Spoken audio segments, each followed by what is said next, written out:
ഈ ചെരുപ്പിലേക്കൊന്ന് സൂക്ഷിച്ചു നോക്കിയാൽ അറിയാം ഇവിടുത്തെ ദരിദ്രാവസ്ഥ. ഈ കാണുന്നതെല്ലാം തന്നെ ആണിയാണ്. ആണി അടിച്ചു വെച്ചത് ഇതുപോലെ ചതച്ചു കൊടുക്കുന്ന പരിപാടി, അല്ലെങ്കിൽ ഒന്ന് കനം കുറക്കുന്ന ഒരു പരിപാടിയാണ് ഈ കണ്ടുകൊണ്ടിരിക്കുന്നത്. ഇതുപോലെ ആണി ഇങ്ങനെ അടിച്ചു വെച്ച ചെരുപ്പ് എങ്ങനെ ധരിക്കുന്നു എന്നുള്ളതാണ് ഞാനിങ്ങനെ ചിന്തിച്ചു പോയത്. ലെതറിലാണ് ഇത് ഉണ്ടാക്കുന്നത് എന്നെല്ലാം പറയുന്നുണ്ട്. എല്ലാം തന്നെ ഭയങ്കര ഹാർഡായിട്ടുള്ളൊരു സംഭവമാണ്. പിന്നെ ആഡ് കുറക്കാൻ വേണ്ടിയിട്ടാണ് ഇതുപോലെ ഈ ഇരുമ്പ് കമ്പി വെച്ചിട്ട് ചതച്ചുകൊണ്ടിരിക്കുന്നത്.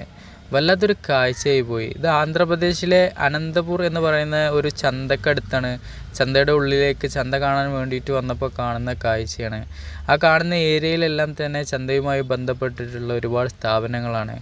ഇവിടെ വെള്ളി, ശനി, ഞായർ എന്നീ ദിവസങ്ങളിൽ ചന്ത നടക്കുന്നുണ്ട്. പല ദിവസങ്ങളിലും വെജിറ്റബിളും മറ്റുള്ള സംഭവങ്ങളൊക്കെ നടക്കുന്നുണ്ടെങ്കിലും കന്നുകാലികളുമായിട്ട് ബന്ധപ്പെട്ട ചന്തകൾ ശനി ഞായറുമാണ് നടക്കുന്നത് എന്നുള്ളതാണ് അറിയപ്പെട്ടത്.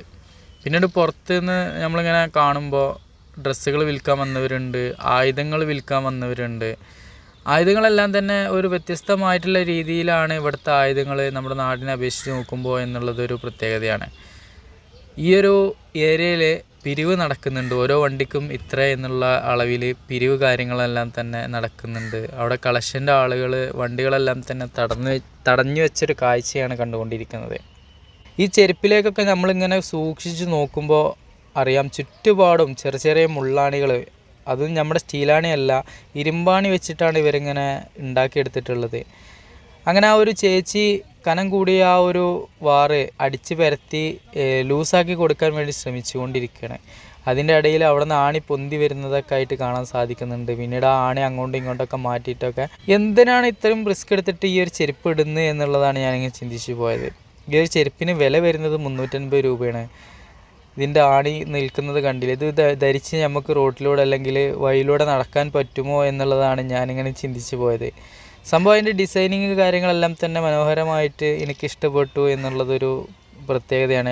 ആ ഒരു ഡിസൈനിങ്ങിൻ്റെ ആ ഒരു ഭംഗി കൊണ്ടാണ് നമ്മളത് മേടിക്കാൻ വേണ്ടിയിട്ട് എടുത്തു നോക്കിയപ്പോഴാണ് നമ്മൾ ഇങ്ങനെ ആണി അടിച്ച് വെച്ച കാഴ്ച കാണുന്നത്. ആണി അടിച്ചിട്ട് അങ്ങോട്ടും ഇങ്ങോട്ടും ബെൻഡാക്കി വെച്ച ആ ഒരു ചെരുപ്പ് ഉപയോഗിച്ചിട്ട് നമുക്ക് എത്ര ദൂരം നടക്കാൻ കഴിയും എന്നുള്ളതാണ് ഞാൻ ചിന്തിച്ചത്. അതും ഈ ഒരു കച്ചറ പുരണ്ട ഈ ഒരു വഴികളിലൂടെ. പിന്നീട് ഞാൻ അവിടെ നിന്ന് അതിൻ്റെ വില ചോദിച്ച് പോരാണ് ഉണ്ടായത്.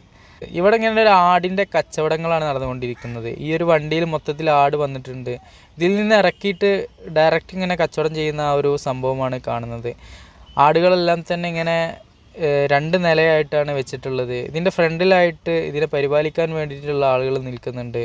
ഭയങ്കര ബാർഗൈനിങ് ആണ് ഇവിടെ എന്നുള്ളതാണ്. നമ്മുടെ നാട്ടിൽ തന്നെ ഈ ഒരു കച്ചവടം ബാർഗൈൻ ചെയ്തിട്ടാണ് പിടിച്ച് പറിച്ച് മേടിക്കൽ.